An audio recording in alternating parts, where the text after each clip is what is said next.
Hey there, cats and kitties. I am the Blues Man, Johnny Blues, and with this video, I'll be discussing my thoughts on episode 9 of the anime series Hitsugi no Chaika Avenging Battle, which is fairly stunning, I have to say. As we open to find Toru Kari and the wounded Frederica trying to make their way back to their vehicle,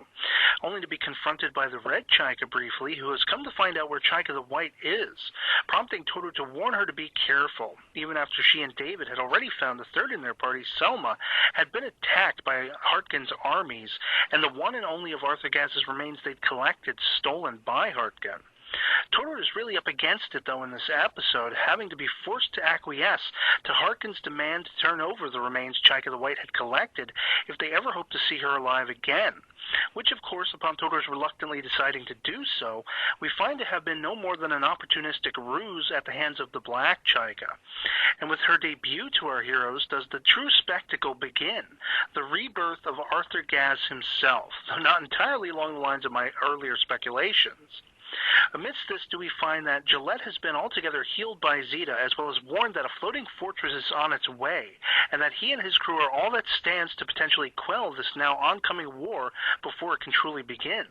But as the Black Chaika, using squid-like phala organs hidden under her dress, which is somewhat disturbing, I have to admit, to ingest Arthur Gaz's remains, dozens upon dozens of incarnations of Guy appear and seemingly approach to meld with magical energies this process begins to emit. And thus there is an explosion which sees the Frankenstein melding and rebirth of Arthur Gaz in the form of a being very closely resembling Guy, which seems to confirm that Guy was in actuality Gaz all along, as some have speculated was the case.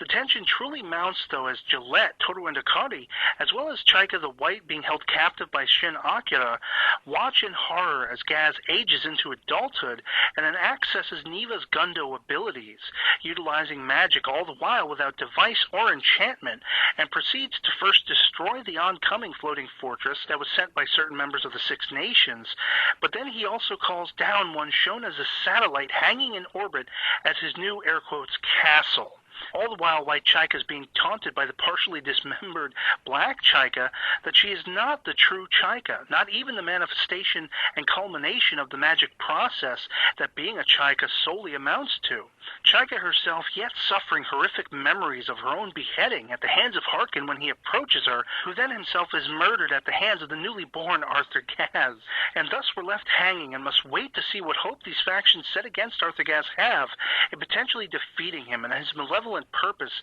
in seeking once again perpetual war. And I couldn't be more stoked to see what happens next. So yeah, I'd love to hear from you guys in the comments below what you thought of episode 9 of Hitsugi no Chaika Avenging Battle, if you've seen it, and what you think it's going to take to finally, once and for all, quell and defeat